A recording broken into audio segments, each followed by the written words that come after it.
multi-million-dollar homes, you know, when the band was still alive.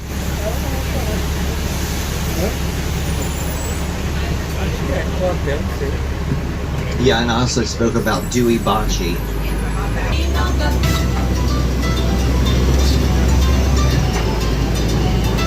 Look at that. So to the right, yes, this is Biscayne Bay, and this is where we're going to be in a few moments. These are the Venetian islands. That island is the most exclusive. Star Island, the only way you step foot on Star Island, you have to own property or be a registered guest of someone who does own property.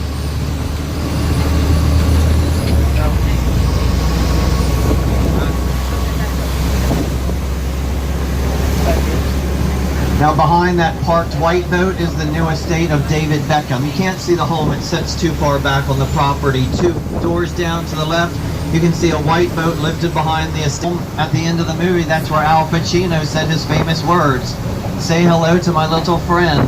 Wow. He wasn't talking about his hands. Now to the left, that beautiful Mediterranean Revival home with she only paid $5 million.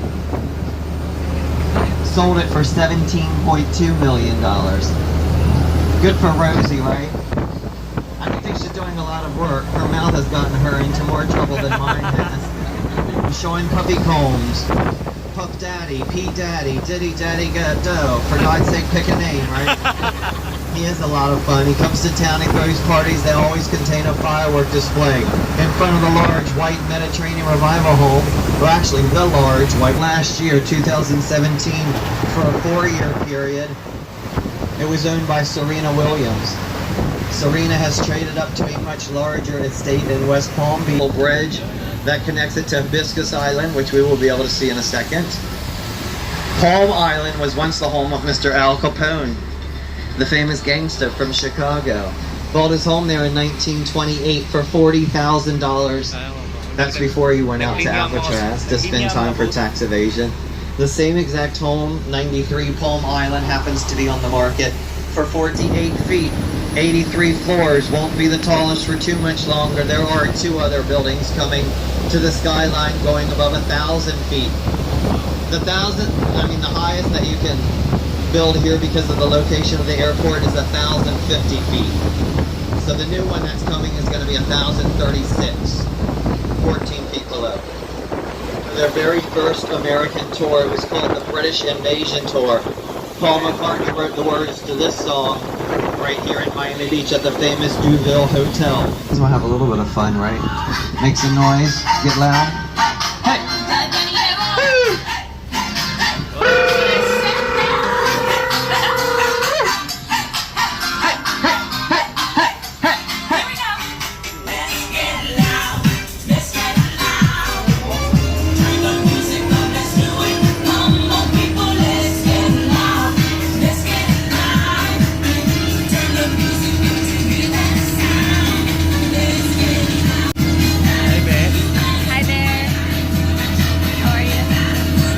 Now there's a risk involved, let me tell you. Before, remember Hurricane Irma hit us last September, there were 32 more boats here.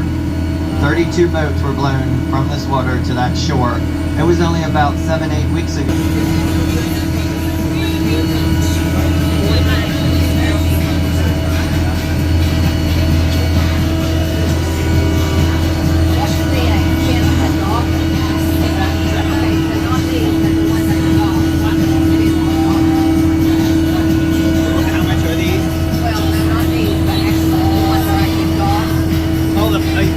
Founding fathers, John Collins, the 2 Lummis brothers, and Carl Fisher. Carl had all of the money during the 20s. So was he and a few friends that were developing South Beach, turning it into a playground for the wealthy, building in that style of architecture I spoke about earlier. Mediterranean Revival was also Carl and his rich. More than that, if it was brand new.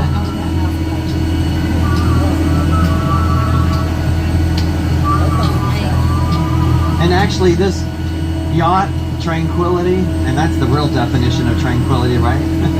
Yes, the yacht in the home is owned by the owners of Jungle Island, which we are going to pass as soon as we exit out of the water. It's a 22-acre park. I'll talk more about it when we're in front of it.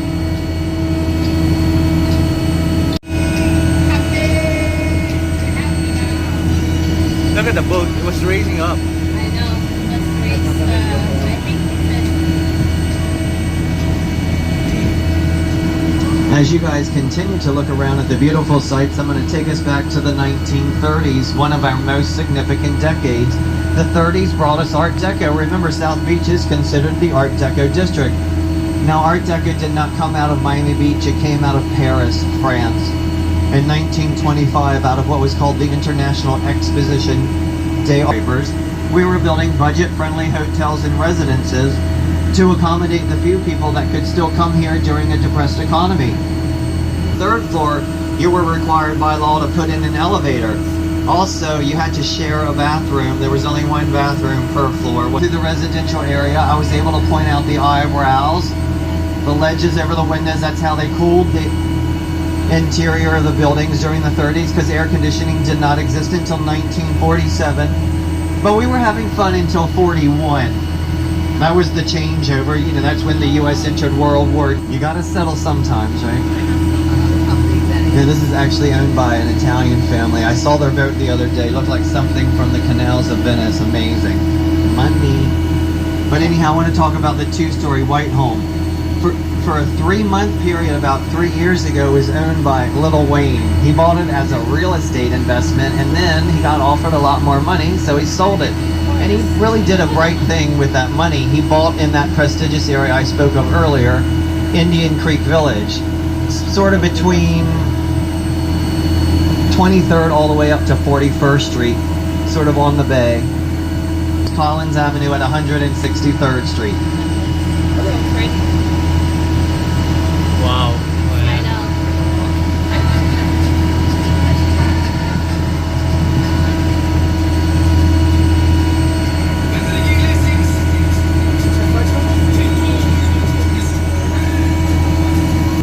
Beautiful. Looks sort of like a riverboat moving in this direction, the beige home. Up until 2003, which was the year that she lost her life, this was the home of the Cuban queen of salsa. Her name was Celia Cruz.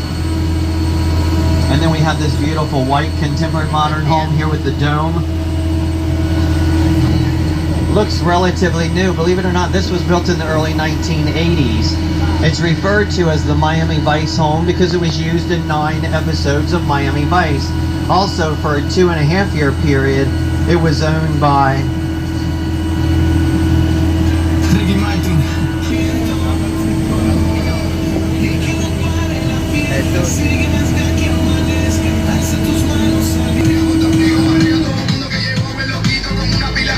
Hi, Bobby. Okay, we're turning to the left. $65 million. A joke to the billionaire who owns it, Dr. Philip Frost, and his amazing wife. They donated $14 million to the city of Miami just so that they could complete the new Science Museum, which is now called the Frost Science Museum. It's located right beside of the Jorge Perez Art Museum in downtown Miami. Philip made his money off the sale of IVAX pharmaceutical stock. Had nothing to do with Viagra. Take a tour out of Bayside, they'll tell you that's why the trees are so erect. Please tell me you know that's not what Viagra does. Has nothing to do with the lawn. To the left of the Philip Frost home, we do see a very hidden but a Mediterranean revival home, white with a brown barrel tile roof. Now it's been renovated probably 3 times and increased double in size. But during the 50s and 60s, when he was performing at the Fontainebleau in the Eden Rock, the home belonged to Mr. Frank Sinatra. And then if we're looking over there, we're looking east, we're looking back at South Beach, that is West Avenue. Remember, we were only 1 block away from there. And that white building in the center is the one and the only hotel that will ever be allowed on that prestigious street. It's called the Mondrian, located on 11th and West Avenue. And the cool thing about it is, here's my secret, you don't have to stay at the hotel to go to the pool. You can go to the bar, perfect place to have cocktails, watch a beautiful sunset. A couple, 2 people, if you spend a minimum of $50, very, very easy to do. I've done it myself before many times. Then they'll give you 2 free chairs by the pool.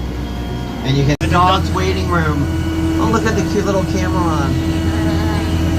little duck-like thing. They dive up to 130 feet. Oh, yeah. I mean, he's only got about 14 feet to go here, but and they can hold their breath for like 13 minutes. It's crazy. Wow. We're going to see straight through the home because it is divided into two separate halves. It's a little hidden from the overgrown shrubberies. Now the two halves are connected at the top, so from the sky it looks like a crooked H, and that's what the owner calls it, her H house. This is owned by the Mexican singer Paulina Rubio. She had it built like this for her and her new husband, so she could live on one half and he could live on the other. Sounds like the perfect solution, but it quickly ended in a divorce, so I call it the D house.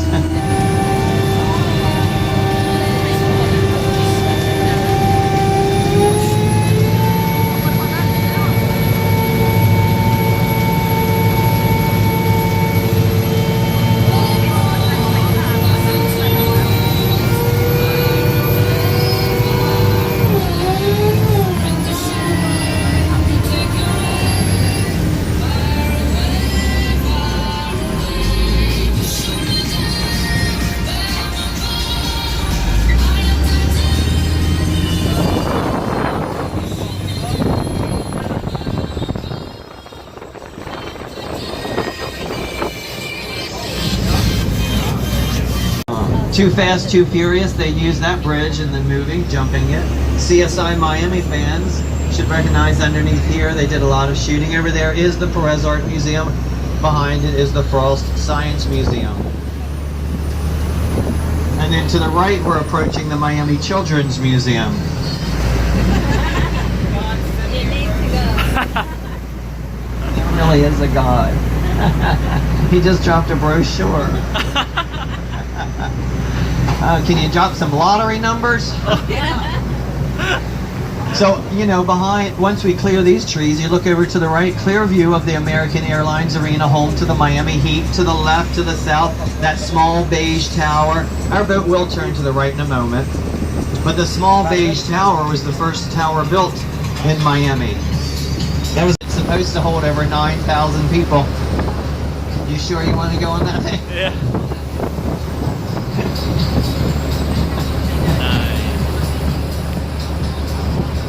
How'd she die?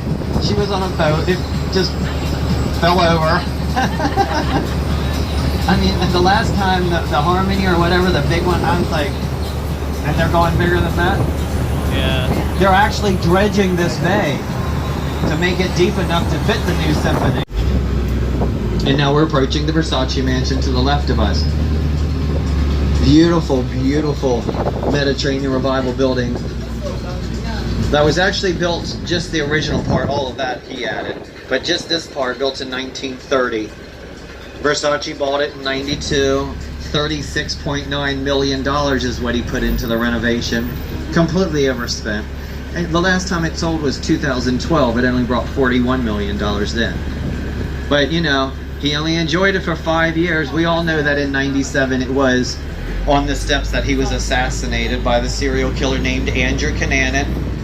After his death, became Donatella's. She wanted nothing to do with South Beach, so she sold it, like, you know, the ridiculous ones.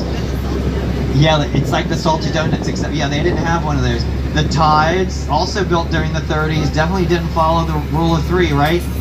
That was built for the extreme wealthy. It's where Marilyn Monroe stayed until she began to stay at the Fontainebleau in 1954 when Morris Lapidus created that.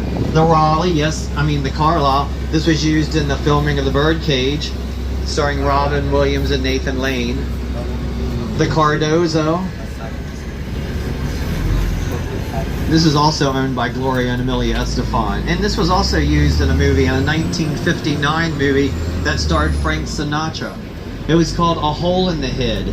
That's worth YouTubing and watching. They filmed it there. They also filmed it at the Fontainebleau. A lot of aerial view shots, so you can really see how different Miami Beach is now than in 59. Remember, that seawall was put there because it would stop the water. Water used to come all the way up there. People would lay out right on the other side of that. Our beaches were not near this wide. They were little tiny things. This has all been added so we can fit more bodies. I mean, and erosion.